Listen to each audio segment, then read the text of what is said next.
नमस्कार। मैं डॉक्टर सत्यम मिश्रा आपके सामने एक बार फिर से उपस्थित हो रहा हूं अपने YouTube चैनल सत्यम सर के नाम से। मित्रों, आपका सहयोग, स्नेह, प्रेम मुझे अनवरत मिल रहा है, जिसके फलस्वरूप मैं आपके लिए कुछ करने के लिए प्रेरित हो रहा हूं और मेरा मानना है कि परिश्रम मेरा हो और परिणाम आपका हो, और इसके लिए आप लोग लगातार मुझे प्रोत्साहित कर रहे हैं। आज एक महत्वपूर्ण प्रकरण के द्वारा मैं एक बार फिर से उपस्थित हो रहा हूं। आपके सामने एक टॉपिक है हेरिडिटी। मित्रों, मैं आपको बता दूं, इस टॉपिक से लगातार क्वेश्चन पूछे जाते हैं। हम लोग बहुत चीजें नजरअंदाज कर देते हैं। मेरा एक प्रयास यह है कि कम समय में बेहतर और गुणवत्तापरक विषय वस्तु मैं आपके सामने रखूं। यह मेरा प्रयास है और आप मुझे इसी तरह प्रोत्साहित करते रहें, मेरे चैनल को लाइक करते रहें, सब्सक्राइब करते रहें, शेयर करते रहें। मैं आपको क्वालिटेटिव मैटर जरूर उपलब्ध कराऊंगा। आप बिल्कुल भूल जाइए कि आपको जब परीक्षा हॉल में बैठेंगे तो सिर्फ परीक्षा से संबंधित ही मैटर आपके सामने आएगा, और ये दिमाग से हटा दीजिए कि कोई एक्स्ट्रा विषय वस्तु आपके सामने पढ़नी पड़ेगी। आइए देखते हैं। इसमें बहुत सिंपल बात से स्टार्ट करते हैं। दोस्तों, हम सब जानते हैं कि हमारे जीवन में सबसे बड़ा महत्व है कोशिका का। किसका महत्व है? कोशिका का। हम सब जानते हैं कोशिका यानी सेल। यह शरीर असंख्य कोशिकाओं से मिलकर बना है, और वंशानुक्रम की बात करेंगे या आनुवंशिकता की जब बात करेंगे तो हमारे शरीर के गुण जीन्स के रूप में दूसरी पीढ़ी में ट्रांसमिशन होता है, उसका स्थानांतरण होता है या ट्रांसफर होते हैं। अब ऐसे गुणों का ट्रांसफर जो होता है, यह सेल जो है, अब कोई भी एक सेल, जैसे मान लीजिए यह एक सेल है थोड़ी देर के लिए, तो इसमें इस तरीके का एक लिक्विड भरा होता है, जिसको हम इंग्लिश में कह देते हैं, ये एक आपकी सेल है, जिसको हम इंग्लिश में कह देते हैं, ये जो लिक्विड है इसको हम कह देते हैं साइटोप्लाज्म। इसको हमने साइटोप्लाज्म कह दिया इंग्लिश में। अब आप यह साइटोप्लाज्म में कहीं पर इस कोशिका में, इस सेल में, ये दो तरीके से, दो चीजों से मिलकर बना है। एक तो साइटोप्लाज्मिक रूप में एक द्रव्य होगा, दूसरा एक न्यूक्लियस होगा। दूसरा क्या होगा? एक न्यूक्लियस होगा। न्यूक्लियस मींस केंद्रक। यानी अब आप देखें तो हम इस तरीके से देख सकते हैं कि ये कोशिका है, इस कोशिका को दो चीजों से मिलकर हमने बना दिया। एक साइटोप्लाज्म मींस कोशारस, ठीक है। इसके बाद दूसरा न्यूक्लियस मींस केंद्रक। अब केंद्रक की अहम भूमिका हो जाती है जब हम ये कहते हैं कि गुणों का ट्रांसमिशन होता है, हस्तांतरण होता है एक पीढ़ी से दूसरी पीढ़ी में। क्यों? ऐसा क्यों? क्योंकि इसके अंदर जो ये आकृतियां पाई जाती हैं, यही क्रोमोसोम्स है। ये क्या है? क्रोमोसोम्स है। यही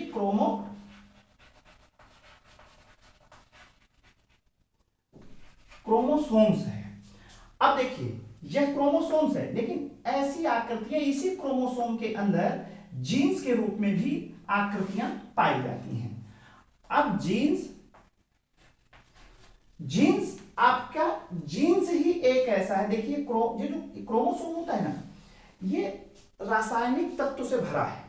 ये रासायनिक तत्व इसमें भरे होते हैं, और इन रासायनिक तत्वों में जो क्रोमोसोम है, इन रासायनिक तत्वों के अंदर छोटे छोटे रासायनिक तत्वों के ही पैकेट की तरह काम करते हैं। तो प्रश्न आता है कि रासायनिक तत्वों के पैकेट के रूप में काम कौन करता है? तो जीन्स करता है। रासायनिक तत्वों से मिलकर बना है क्रोमोसोम, परंतु जो पैकेट थैली के रूप में जो बने रुके हुए हैं, यहां पर बने हुए हैं, उनको कह देते हैं जीन्स। और जीन्स की ही सबसे बड़ी भूमिका होती है गुणों का ट्रांसमिशन करना। एक बार क्वेश्चन आया है, प्रश्न पूछा जा चुका है आपसे परीक्षा में कि एक पीढ़ी से गुणों का स्थानांतरण होता है। पहला ऑप्शन आपका आ गया क्रोमोसोम्स, दूसरा ऑप्शन आपका आ गया जीन्स, तीसरा ऑप्शन आपका आ गया इनमें से कोई नहीं, और चौथा ऑप्शन मान लीजिए उसमें दिया है कि माइटोकॉन्ड्रिया या कुछ और दे देता है। अब आपको चयन करना, क्रोमोसोम से भी जीन्स का गुणों का ट्रांसमिशन दिखाया जाता है, जीन से भी दिखाया जाता है, लेकिन महत्वपूर्ण इकाई के रूप में जीन्स को हम टिक करेंगे। यदि जीन्स ऑप्शन में नहीं है, सिर्फ क्रोमोसोम्स है और अन्य चीजें दी है, तो एक पीढ़ी से दूसरी पीढ़ी में हस्तांतरण क्रोमोसोम्स के माध्यम से होता है। किसी तरह का डाउट यहां नहीं होना चाहिए।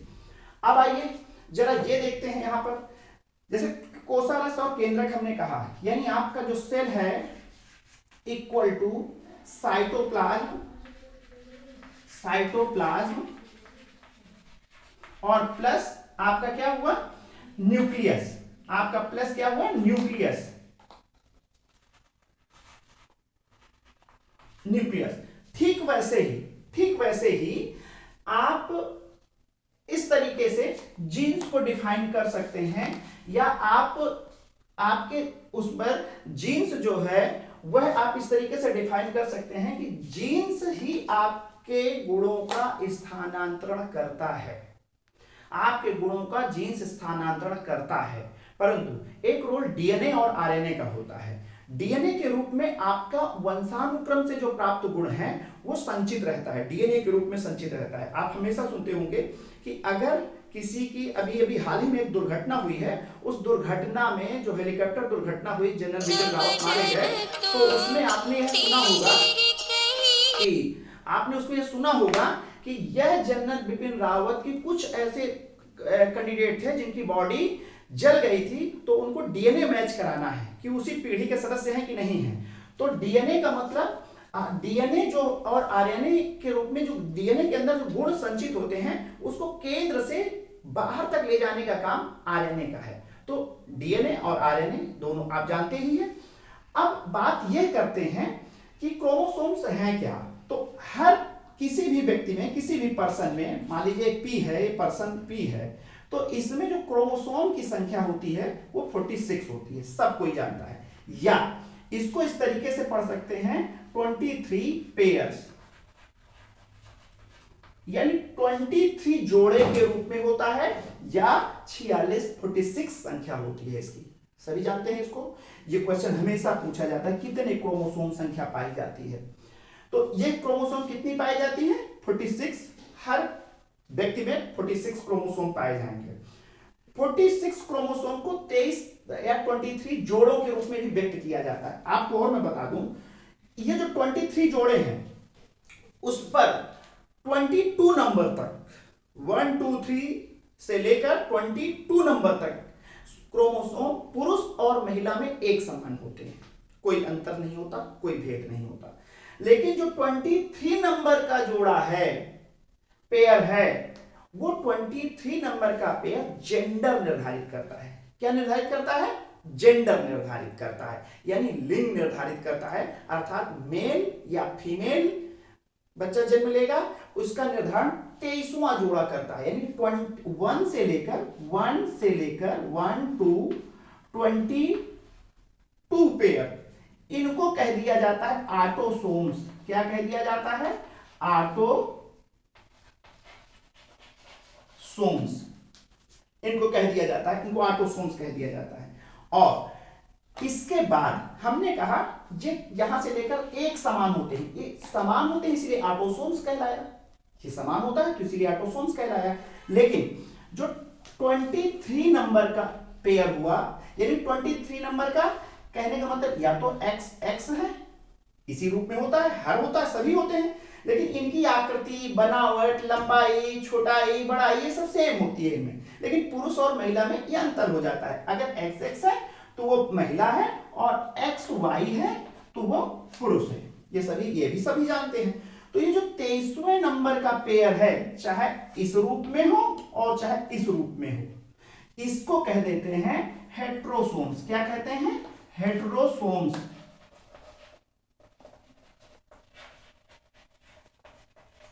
हेट्रोसोम्स कह देते हैं। अब साइटोप्लाज्म आपने सुन ही लिया है, अब यहां हेट्रोसोम्स इसको कह दिया गया है, यानी साइटोप्लाज्म आपका आ गया,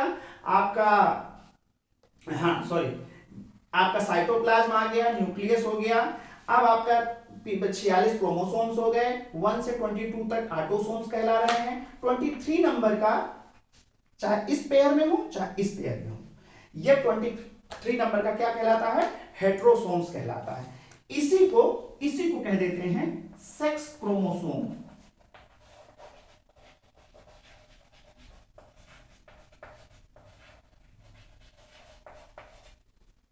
या हिंदी में आप इनको हिंदी में भी पढ़ सकते हैं। जो क्रोमोसोम जीन्स कहलाते हैं, ये जीन्स को पित्रैक कह देते हैं। ये हिंदी में भी जानना जरूरी है, इनको पित्रैक कह देते हैं। और जो क्रोमोसोम्स है इसको हिंदी में क्या कह देते हैं? गुणसूत्र। गुणसूत्र कह देते हैं। तो अब आपके सामने ये आपका ऑटोसोम्स कहलाया, ये आपका हेट्रोसोम्स कहलाया। हेट्रोसोम्स क्यों कहलाया? क्योंकि ये जो एक्स एक्स है फीमेल में या एक्स वाई है किसमें? पुरुष में। इनमें विभिन्नता होती है क्योंकि इनसे जेंडर निर्धारित होता है। अब यहां पर एक चीज देखना है कि जैसे 46 हो गया, 23 पेयर हो गए, ये पूरा कंप्लीट हो गया। परंतु कभी कभी ऐसा होता है कि जब सेल रिडक्टिव मेथड के द्वारा सेल का डिवीजन होता है तो सेल के डिवीजन होने के बाद ही नेक्स्ट पीढ़ी में ट्रांसमिशन होता है। क्यों? क्योंकि 46 क्रोमोसोम 46 मेल में भी है और 46 फीमेल में भी है। अब यह पूरे ट्रांसफर नहीं हो जाते कि 46 यह भी 46 यह भी, इनका सेल डिवीजन होता है और वो सेल डिवीजन का इसका 23 जाएगा और इसका 23 जाएगा और फिर ये जब आगे पहुंचेंगे तो ये मिलके 46 हो जाएंगे। इस तरीके से ये ट्रांसमिशन होता है, ऐसे जाता है। तो सेल डिवीजन मेथड के तहत ये जब ट्रांसमिशन होता है, कभी कभी इसमें असमानताएं होती हैं, विभक्त होने में या संयुक्त होने में असमानताएं पाई जाती हैं, जिससे डिसऑर्डर उत्पन्न हो जाता है या उसे बीमारी कह देते हैं। अब इस बीमारी को क्या कहते हैं? आनुवांशिक विकार, जिसको कह देते हैं आनुवांशिक विकार, जिसको कह देते हैं जेनेटिक सिंड्रोम्स। सिंड्रोम्स कैसे उत्पन्न होता है? या इस 46 क्रोमोसोम में कुछ ऊपर नीचे क्रोमोसोम को सेल डिवीजन के दौरान अलग ना हो पाना या अलग होके ना जा पाना, ट्रांसमिशन सफलतापूर्वक ना हो पाना, इस वजह से क्रोमोसोम की संख्या घट और बढ़ जाती है। और जब घटती बढ़ती है तो उस समय आनुवांशिक विकार उत्पन्न कर देता है, जिसको कह देते हैं सिंड्रोम। क्या कहते हैं? सिंड्रोम कह देते हैं, सिंड्रोम कह देते हैं। ये विकार आपका उत्पन्न हो गया। अब इस सिंड्रोम को समझने के लिए इससे भी बहुत महत्वपूर्ण क्वेश्चन आते हैं। आपने सुना होगा क्लीनफेल्टर सिंड्रोम, आपने सुना होगा टर्नर सिंड्रोम, आपने सुना होगा डाउन सिंड्रोम, आपने विल्सन या आपने अन्य तमाम पटाऊ सिंड्रोम, ऐसे सिंड्रोम सुने होंगे। तो जिसमें प्रश्न ज्यादातर पूछा जाता है क्लीनफेल्टर सिंड्रोम क्या है, टर्नर सिंड्रोम क्या है, डाउन सिंड्रोम क्या है, ये इन पे बहुत विस्तृत चर्चा मैं आगे के नेक्स्ट वीडियो में करूंगा और बहुत इंपॉर्टेंट चर्चा करूंगा। आप एक बार उस वीडियो को देखेंगे, आप, मेरा दावा है, कभी जीवन में भूलेंगे नहीं कि ये सिंड्रोम कैसे अलग अलग होता है। तो आज हम यहां तक सीखते हैं, यानी हमने आरएनए डीएनए की भी बात चर्चा की, आरएनए या डीएनए, इसमें गुण निहित होते हैं, संरक्षित होते हैं। इन गुणों को केंद्रक से लेकर बाहर तक लाने का कार्य आरएनए करता है, जबकि एक पीढ़ी से दूसरी पीढ़ी पर गुणों को ले जाने का कार्य जीन्स के द्वारा किया जाता है। इसमें रासायनिक तत्व होता है क्रोमोसोम्स में, और यह रासायनिक पैकेट के रूप में होता है, थैली के रूप में होता है। ठीक है, क्लियर? मुझे लगता है आपको ये वीडियो समझ में आ गया होगा। आप स्क्रीनशॉट भी इसका ले सकते हैं। और एक चीज का ध्यान देना है कि आप ऐसे ही मेरा सपोर्ट करते रहें, ऐसे ही मेरा हौसला अफजाई करते रहें, निश्चित रूप से आपकी सफलता होगी, मेरा परिश्रम होगा। नमस्कार, बहुत बहुत धन्यवाद।